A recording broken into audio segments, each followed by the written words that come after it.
Today, we're sitting down with Greg Anderson, the lender with Movement Mortgage, who I recommend to all my clients who are out there looking for a loan.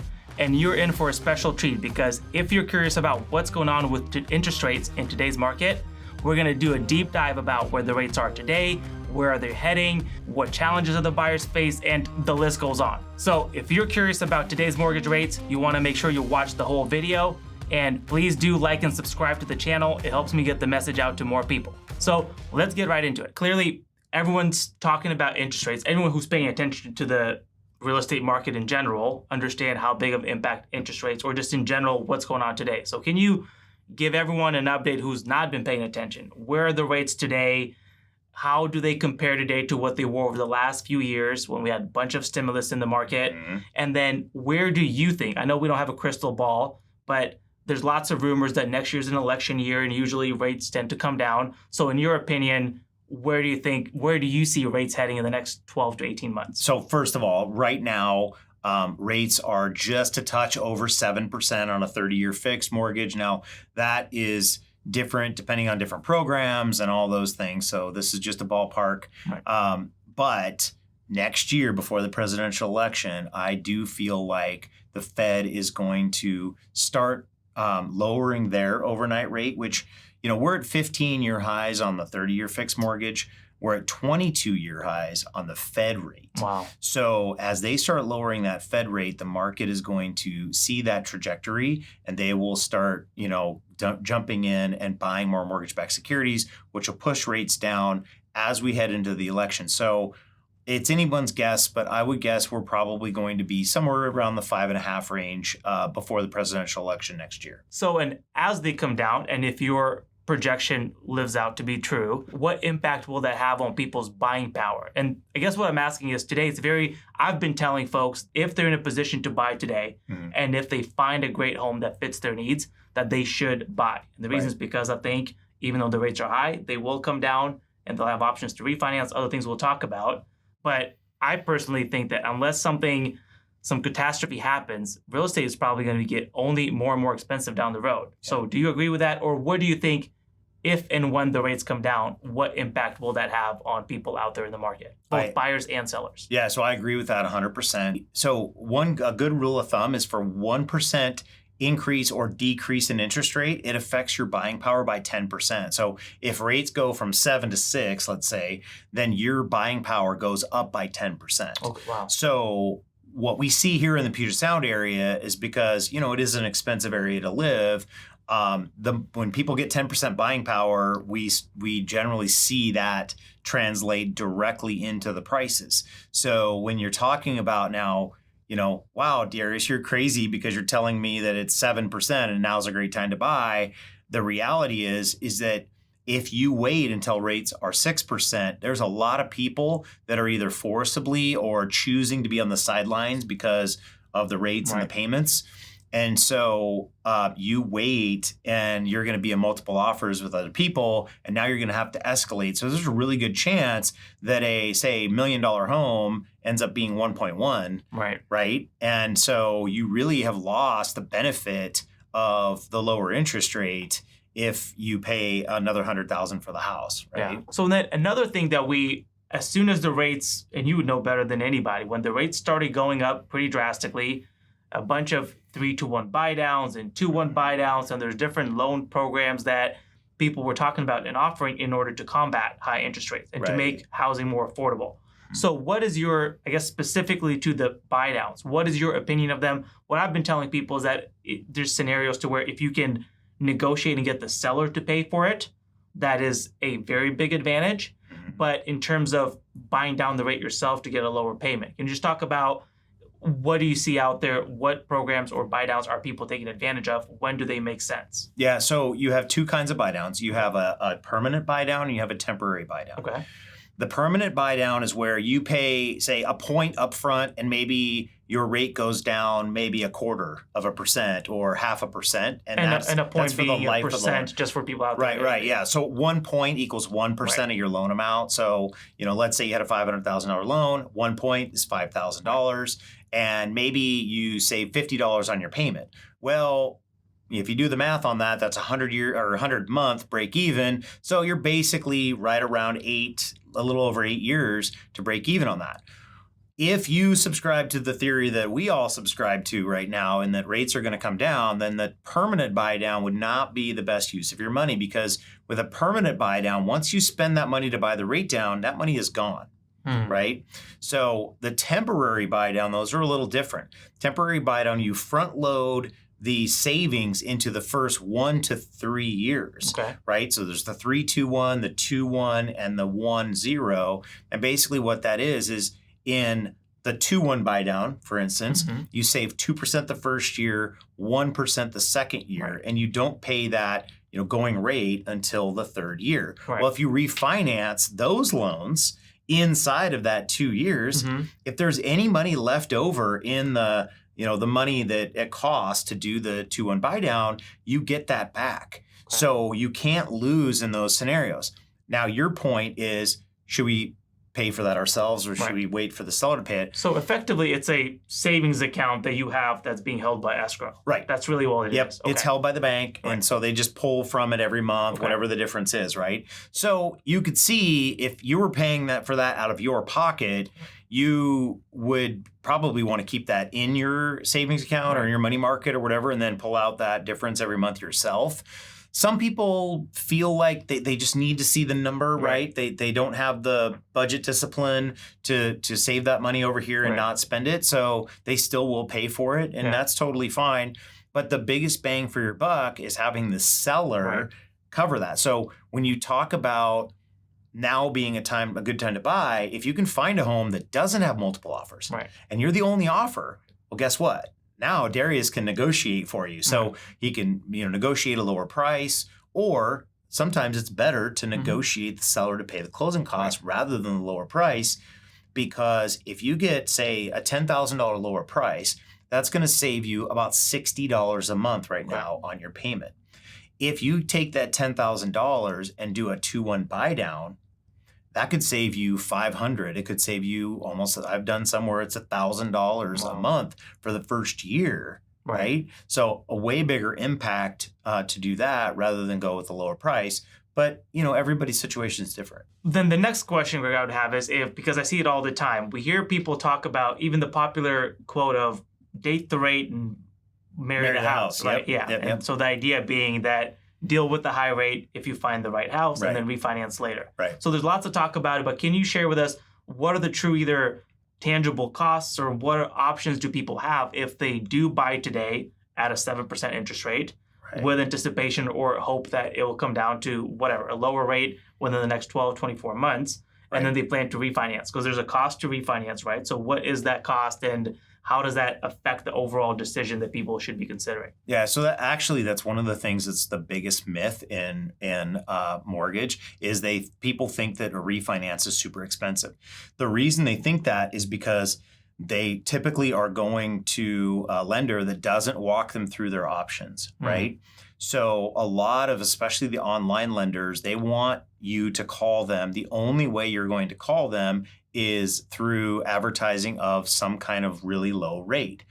So what you don't understand is there's points. You're paying fees to do this. And I see it all the time. I have people, come in and say, oh, I'm getting this great rate. And I said, well, send me the written breakdown. And then I see that they're paying points. And they might be getting like 0.25% lower than what I would recommend. And again, it's that same break-even point. If you're paying $10,000 to save $100 a month, well, that's an 8-year break-even. So that might be fine for you, but you might not want to do that if your plan is to sell in 5 years, right?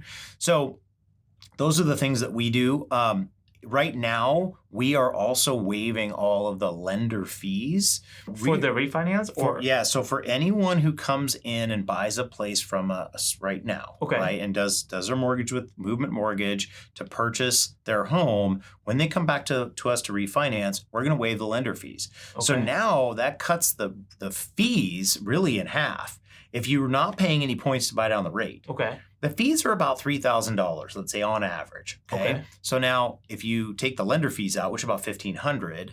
Now you're going to pay about $1,500. So if you're saving $500 a month, your break-even period is 3 months on that, right? Yeah. But a lot of people get confused. The other thing that confuses people too is if you have an escrow account for your taxes and insurance, you'll have to repopulate that account. But the amount that's in your account right now comes back to you either in the form of a refund check or it gets applied to your payoff, so you're not rolling as much of the costs into your new loan. So I would assume then, because that sounds like a great deal, and if universally most people do think that rates will come down, none of us know when, whether it be 6 months or 12 months. I assume you're seeing a lot of people taking advantage of that and doing exactly that, right? If they find the right house, if they can manage the payment, getting it out before the prices go crazy, right? And then just plan on refinancing when it's appropriate. Yeah, I'm talking to more and more people that are understanding that rates are not going to just plummet back down to 3%. Right. They're getting a lot more comfortable with the fact that, they are understanding that there's enough people on the sidelines to where when rates do go down, prices are going to go up. So in that scenario where we talked about the $1 million home and now it's going to be 1.1, people are starting to understand like, okay, I get that. Yeah. I completely know because they have coworkers, friends that are saying, as soon as rates go down, I'm going to buy, right?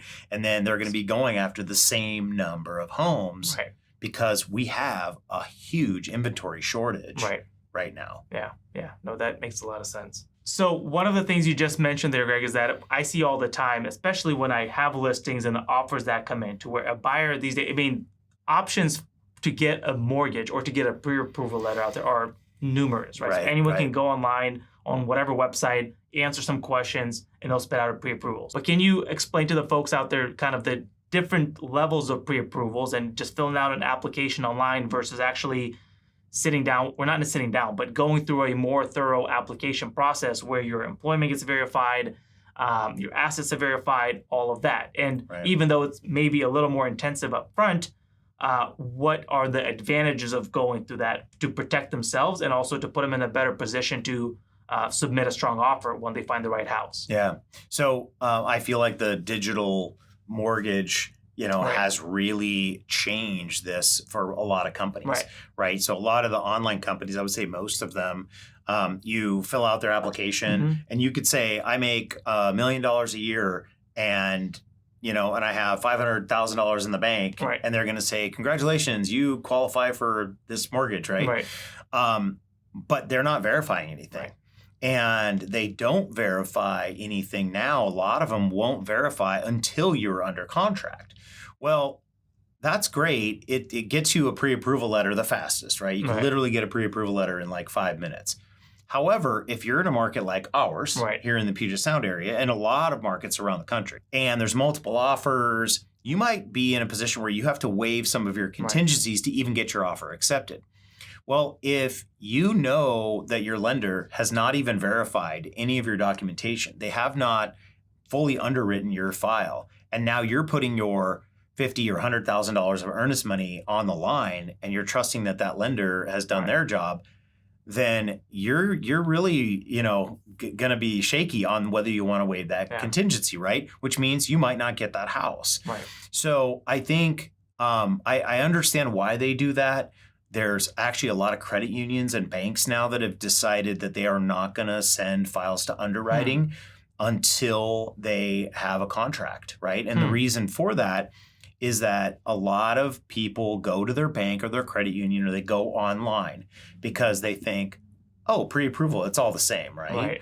And then they start the process there, and then they get connected with you, somebody like you, and they get connected with me, and they're like, oh, well, that guy sounds probably a lot more, smart about this business than the other person I talked to. So then I'm going to work with Greg.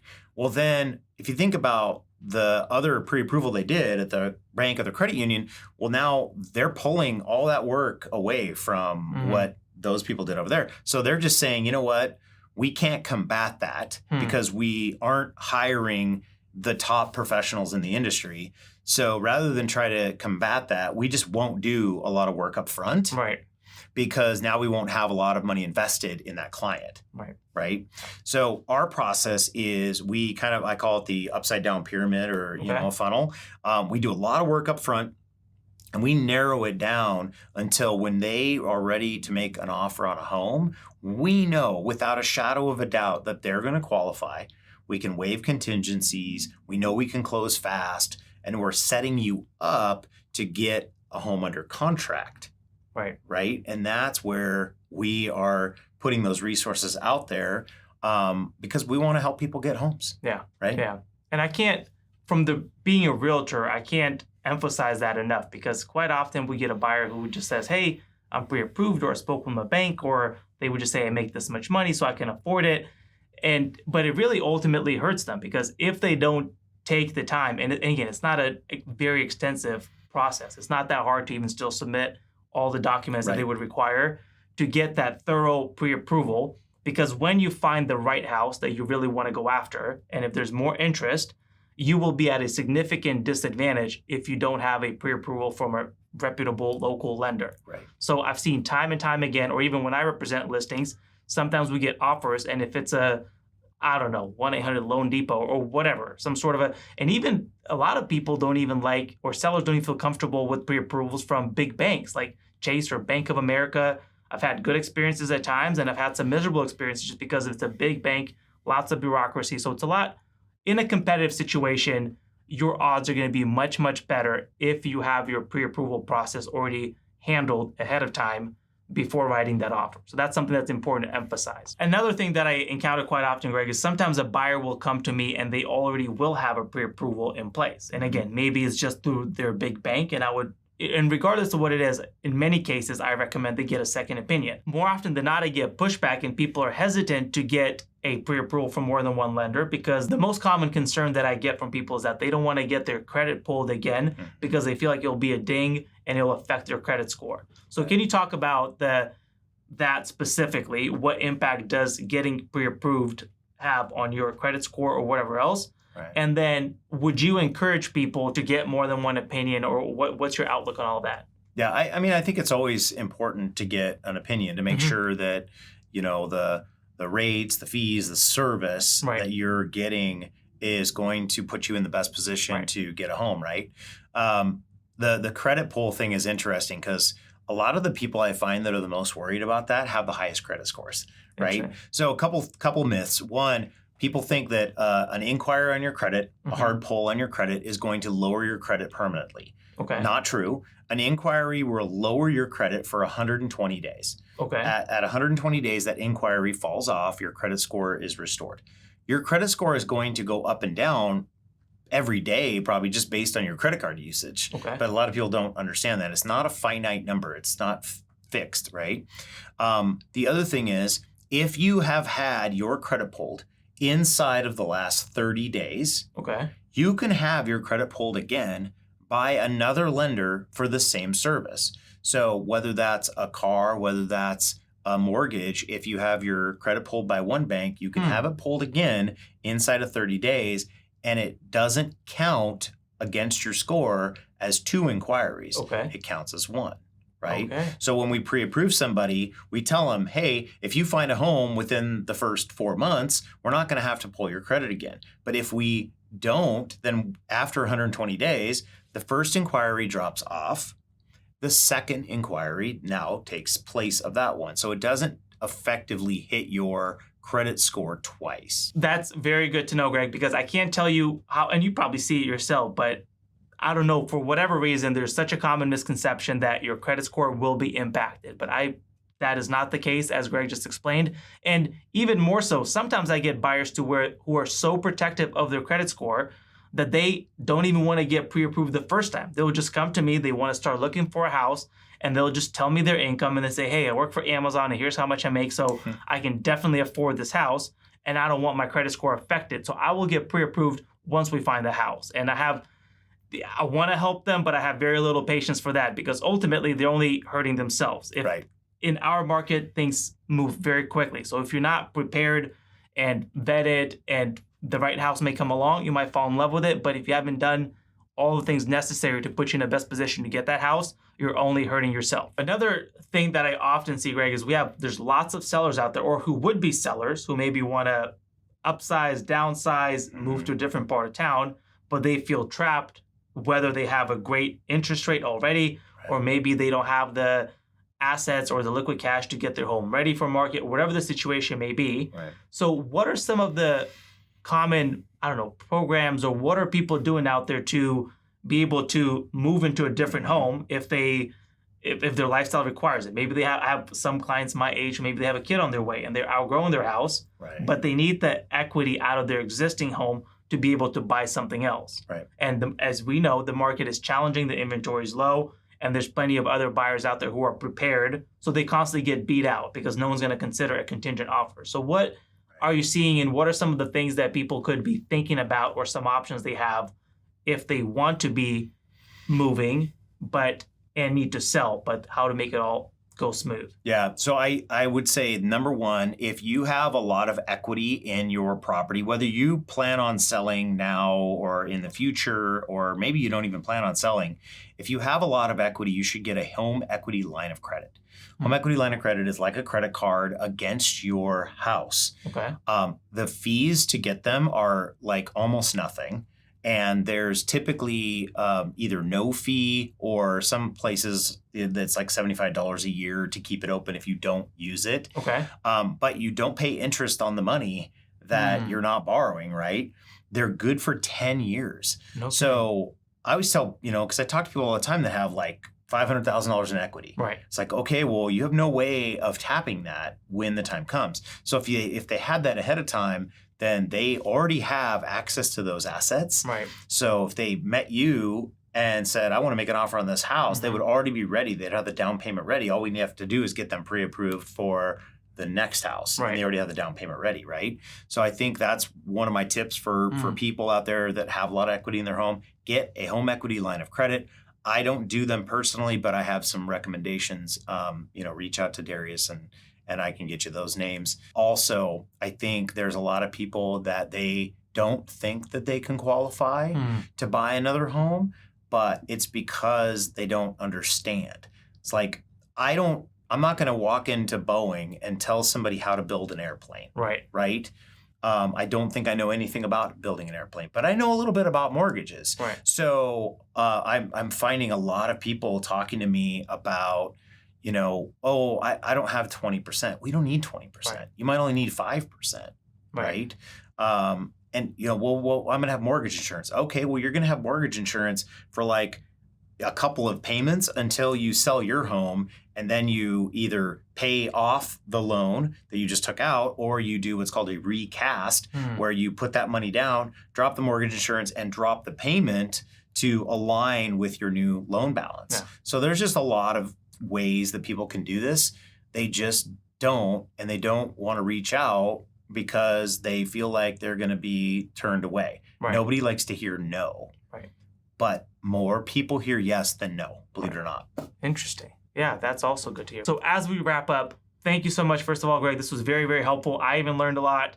And the takeaway for me is that it's important to get informed, right? If you've been paying attention, everyone knows that the market is very challenging, right? The rates have been high now for a while. Affordability is challenging, especially in our market where real estate is very expensive. There's very limited inventory, and everything that's good that comes on the market still sells quickly with multiple offers despite all that. Right. So it's very hard to be successful in this challenging market if you're not prepared and if you don't educate yourself and understand what all your options are. So if you're thinking about buying or want to upgrade or had thoughts or whatever, I would just encourage you to reach out, speak with Greg, reach out to any other credible lender in the area. I think information is always free and no two situations are alike. So you very well may have a lot more options than you think you do. Greg has this great studio here that's close to my house, so I'll plan to be a frequent visitor here. So, and hopefully we'll get a chance to do more of these videos to get people an perspective from the mortgage side of things. So if you ever have any questions about mortgages, interest rates, whatever the case may be, buying a house, what are the possible programs out there that you could get into a home or investment properties, whatever the case may be, shoot him to me so we can cover him, or just follow Greg, reach out to him directly. He's a great resource. And again, he's the only lender that I trust with all of my business, and I send it his way. So he'll take great care of you. I have no doubt about that. Thanks, Greg. Yeah, thanks and we'll for do it coming again in, soon. Man. It was awesome. Okay. Catch you at the next video.